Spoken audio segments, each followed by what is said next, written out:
كما نتمنى من جلالتكم أن تخصص زيارة لمدينتنا، لأن الوضع في مدينتنا لا يسرنا لانعدام استراتيجية ورؤى واضحة لمعالم للنهوض بالقطاع الرياضي والثقافي والسياحي في إقليمنا الناظور الذي يبدو يتيما وسط جيران من المدن المتواجدة على ساحل مملكتنا الشريفة.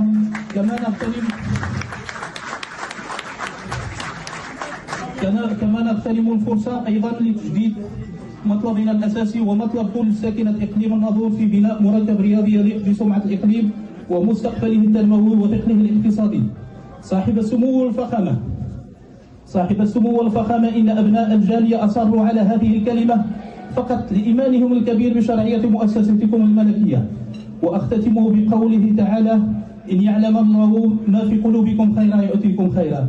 كما نرجو من العلي القدير أن يجعل وطننا المغرب آمنا مستقرا ويحفظ من كل الفتن ما ظهر منه وما بطن.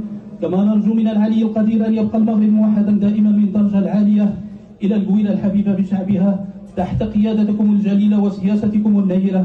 وأدام الله عليكم نعمة الصحة والعافية وأطال الله عمركم وأطل الله في عمركم وحفظكم بما حفظ الذكر الحكيم ويقر عينكم بالأمير مولاي الحسن وباقي الأسرة الشريفة. وشكرا.